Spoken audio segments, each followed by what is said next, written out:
welcome back to the channel and to another video. Today we're going to be talking about how to craft the perfect morning routine. Last week in my video I talked about how I really don't have New Year's resolutions for 2021, but one of my goals is to be more intentional and more mindful about how I am spending my time, how I'm managing that time, and just how to live a better life holistically. And I personally find that I have much better control over how my day goes. I feel like I achieve more work-life balance when I have a consistent morning routine in place. So today we're going to be talking about how you can craft the perfect morning routine. But before we get into the rest of the video, go ahead and take a moment to subscribe to the channel if you're not already. If you're new here, my name is Mia and I share lifestyle and fashion content here on YouTube as well as Instagram and my blog. So the first thing I want to talk about in today's video is why you even need a morning routine. As humans, we're pretty much creatures of habit. 9 times out of 10, you wake up in the morning and you're doing the same task in the same order every single day. So you may be thinking to yourself, you already have a morning routine, which is true because, again, by definition, if you're doing the same thing over and over in the same process, that is a routine. But what I want to challenge you and what today's video is all about is being more intentional and more mindful about the tasks that we're completing in our morning routines. Having a consistent and regular morning routine really helps set the tone for the day, gives you in the right positive, hopefully, frame of mind so you can tackle your problems or whatever you're going to face in the day head on. It also helps improve your productivity and your discipline because you are exercising your consistency muscle early in the morning, which also improves your mood because you get a sense of accomplishment, and it can also help you achieve your wellness goals if you are completing tasks in your wellness routine and incorporating those tasks into your morning routine so you can tackle them earlier in the day. Before we discuss what exactly you should be doing during your morning routine, I first want to pause and say that morning routines are personal and specific. This video is not about telling you that you need to copy my morning routine, or matter of fact, I'm not even going to exactly share exactly what my morning routine is because that's not the point. The point is that you have to figure out what are the best things that you need to do in order to cater to your needs. Everybody's morning routine should be tailored to them. For today's video, I'm going to be talking about the recipe to craft the perfect morning routine and giving you a few tips and examples of tasks that you should be including in your morning routine. This isn't about telling you exactly, like I said, what my morning routine is, but I want you to think of it as like baking a cake, right? So creating a cake recipe, there are some guidelines and components and factors that are pretty standard across the board. But whether you create a chocolate cake, a vanilla cake, or like a red velvet cake is determined on the ingredients that you're going to be using. And so that is the perfect analogy for our discussion on creating the perfect morning routine for you today. There's going to be a standard recipe or order, 3 components specifically that I feel like you must have in your morning routine, but the particular individual tasks that you have in your morning routine are going to be tailored to you. So first thing we need to talk about when trying to craft the perfect morning routine is how much time you have to spend on your morning routine. And for this particular question, the answer is going to be different at different stages of your life. The amount of time that I have on my morning routine right now as a single woman living alone is going to be different than when I get married, and then it's going to be different again when I have kids, if I have multiple kids. So how much time you can dedicate to your morning routine is really going to be specific to your lifestyle in that moment. And some of the questions that you should be asking yourself when trying to craft your morning routine is, how early are you willing to wake up?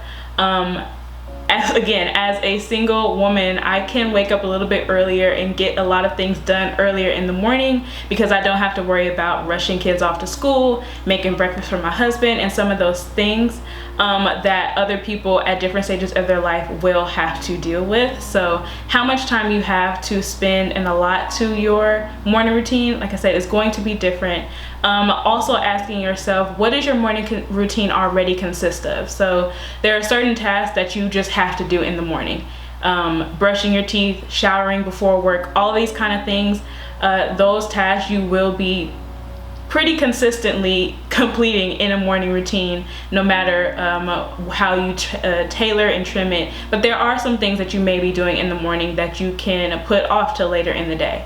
And I want you guys to try to identify between 30 and 90 minutes in the morning to create your perfect morning routine. This is typically about how much time in my research in preparation for this video that I saw people generally allotted to having a designated consistent morning routine. So give yourself between 30 minutes and 90 minutes of empty space to start tracking and crafting this morning routine. When crafting your perfect morning routine, there are 3 different categories that each task that you complete should fall under.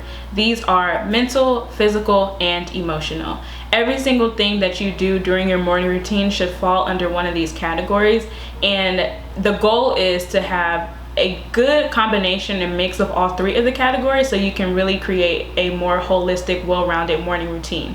Remember, the goal here is to improve our productivity, to increase our discipline and consistency, and to start the day with a positive frame of mind and attitude. So now, what I will say is that when you are choosing the activities to do during your morning routine and trying to figure out exactly which bucket and category they fall under, the goal here is to choose tasks that are going to be achievable. We want to do something that you can keep up consistently.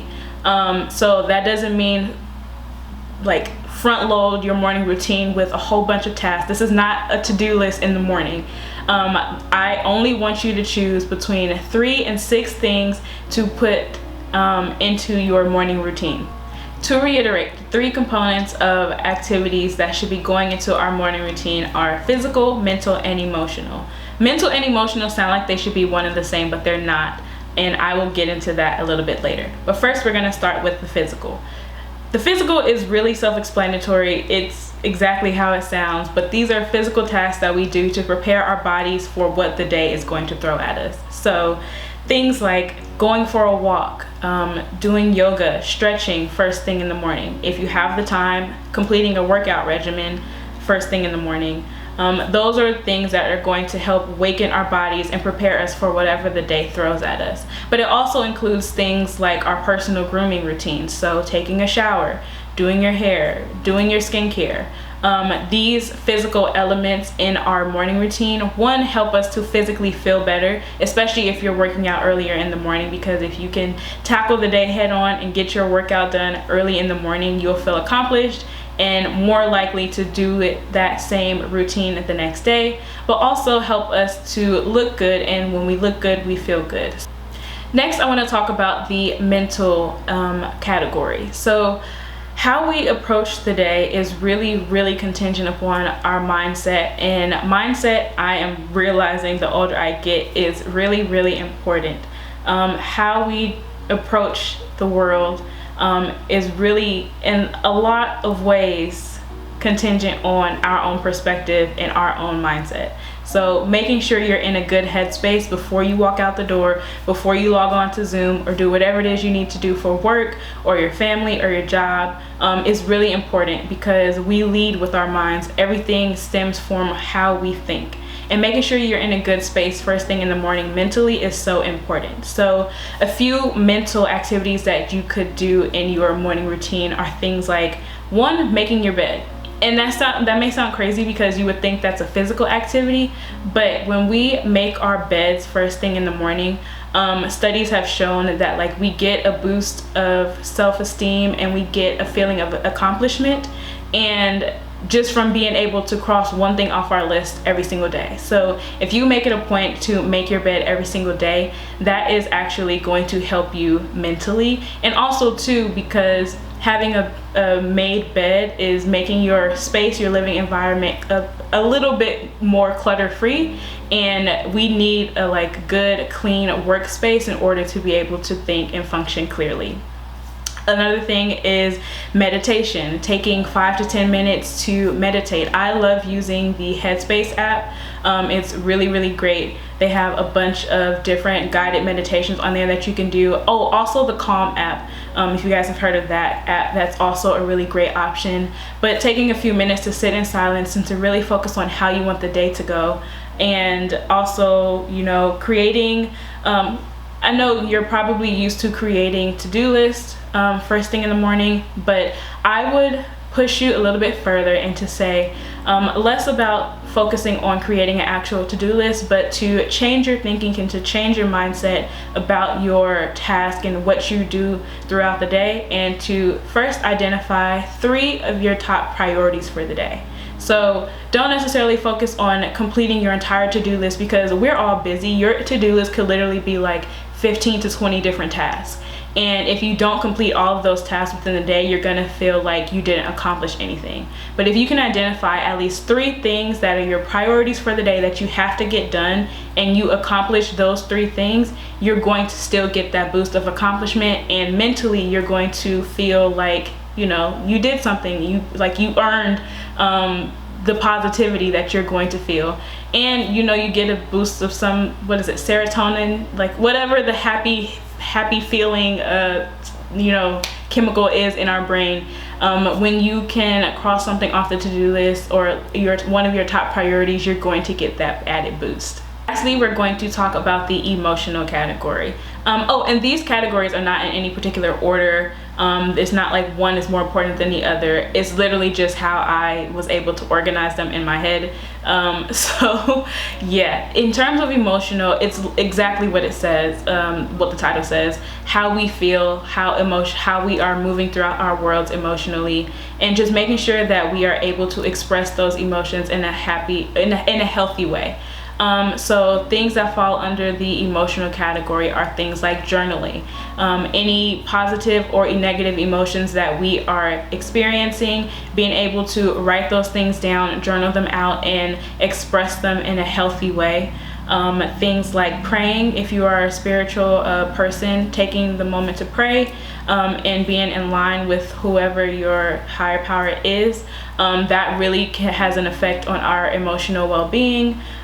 Things like practicing gratitude, like if you gratitude journal and being able to see all of the things that you have to be thankful for out on paper is really good, like helpful for our emotional state. And opening windows, which you may not think is really a big deal, but if you live in a cold environment, like, you know, seasonal depression is real. And even if you don't live in a cold environment, like, having that sunlight really does boost our emotions. It boosts our mood. So opening your windows, opening your blinds or curtains first thing in the morning can really be something that helps you set the tone for your day in a positive way right off the bat. And these are just a few of the different examples of the mental, physical, and emotional things that you can do to incorporate into your morning routine. Like I said, this is not I did not want to share my personal morning routine because, like I said, it should be tailored to you personally. However, to go a step further and to help you determine exactly what the perfect morning routine is for you, I have written a blog post on my website with a list of about 25 different tasks, and I've categorized them under each one of these categories. And I want you to go to the website and look at all of these different tasks and choose, like I said, 3 to 6 of these tasks and organize them and create a morning routine that works for you. And I want to challenge you to try to do your morning routine and all of the tasks that you choose every single day until next Monday when I drop my next video, and just see how you feel, you know, one, how you feel physically, mentally, and emotionally after you have completed all of these tasks every single day routinely. I promise you, you will feel you're gonna feel good. It's gonna be worth it. So I hope you guys enjoyed today's video. I hope you found it helpful. If you did, don't forget to give it a thumbs up. And if you have any questions or have a morning routine that you think is working great and you have some suggestions for activities that people should do, definitely leave them in the comments below. And Like I said, if you haven't subscribed already, make sure you do so, and I will see you guys in my next video. Bye guys.